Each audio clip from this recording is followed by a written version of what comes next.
Buenos días, hermano, hermana. Hoy continuamos con los 40 días de oración y estamos hoy en el día 6, el cual se titula Venga tu reino. El texto está en Mateo 6:10, que dice: venga tu reino, hágase tu voluntad como en el cielo, también en la tierra. Lamentablemente, muchos leen o leemos el Padre Nuestro, como decimos aquí en Puerto Rico, como un papagayo. Y me incluyo, porque en el pasado, pues, así era. Pero es bueno que sepamos y entendamos que la oración del Padre Nuestro es una oración muy profunda y que merece una atención especial en nuestra vida espiritual como cristiano. El Padre Nuestro tiene 6 pedidos, de los cuales 3 son espirituales y 3 son materiales. Pero muchas veces enfocamos la oración a nuestro Padre en las cosas materiales.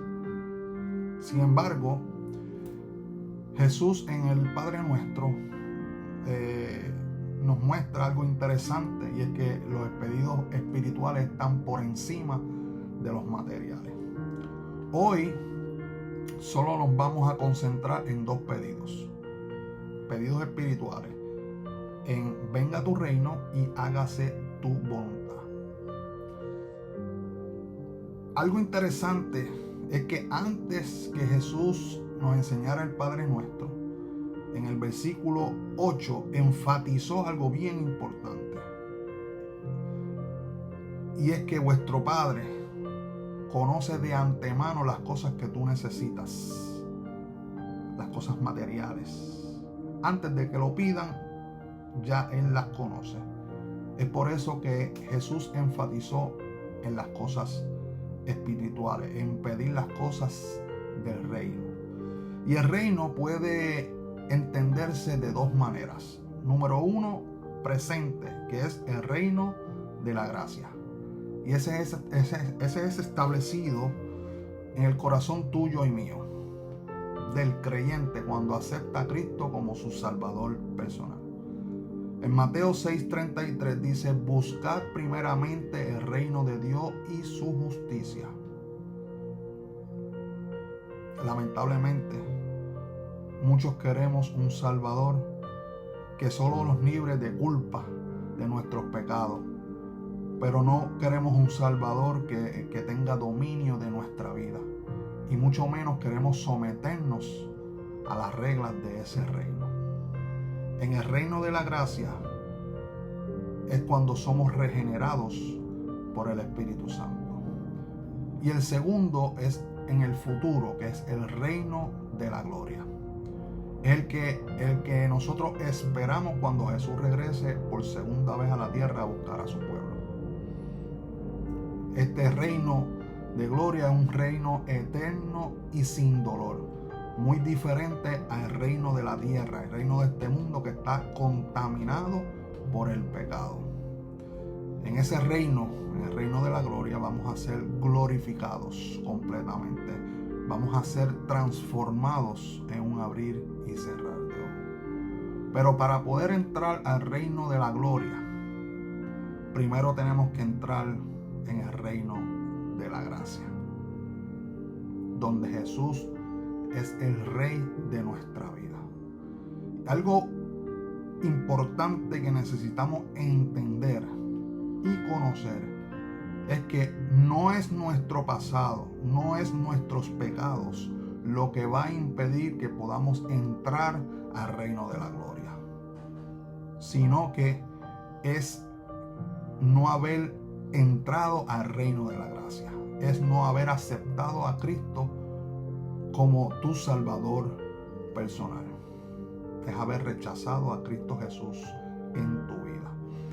Y una pregunta interesante que entonces debemos hacer es: ¿cómo yo puedo saber que Cristo estableció su reino en mi vida? La oración en Mateo 6:10 continúa diciendo: hágase tu voluntad. Hacer la voluntad de Dios y no la mía.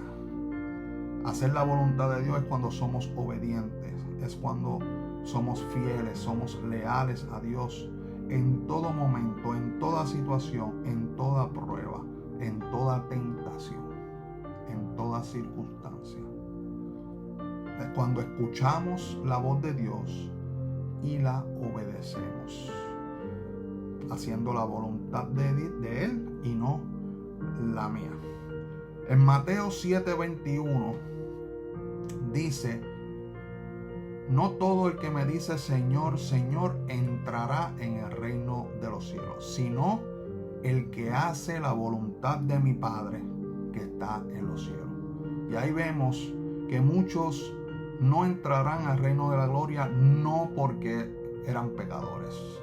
Por el contrario, eran cristianos, eran líderes de iglesia, trabajaban en la obra, echaron fuera demonios, hacían milagros. Sin embargo, no hicieron la voluntad de Dios. A estos, Jesús les dijo en el versículo 23: no los conozco, apártense de mí, hacedores de maldad. ¿Qué significa ser hacedores de maldad? Que no hagas la voluntad de Dios, que pongas tu voluntad por encima de la voluntad de Dios. Venga tu reino es la invitación para que Jesús sea el rey de tu vida. Es el sometimiento para vivir bajo los principios de Dios. La oración del Padre Nuestro no es para aquella persona que quiera seguir viviendo a su manera, sino para aquel o aquella persona que quiera un día vivir en el reino de la gloria junto a Jesús. Y en Apocalipsis capítulo 3, los versículos 20 y 21, dice: he aquí yo estoy a la puerta y llamo. Si alguno oye mi voz y abre la puerta, entraré a él y cenaré con él y él conmigo. Al que venciere le daré que se siente conmigo en mi trono, así como yo he vencido y me he sentado con mi Padre en su trono. La invitación de Jesús para ti y para mí hoy está vigente. Y es que Él quiere relacionarse contigo, relacionarse conmigo. Él quiere que tú vivas en el reino de la gloria. Pero para que vivas en el reino de la gloria, tienes que vivir primero en el reino de la gracia. Él murió por ti. Lo dio todo por ti. La pregunta es: ¿cómo responderás a su llamado hoy? Que Dios te bendiga. A ti, a tu familia, hoy, mañana y siempre.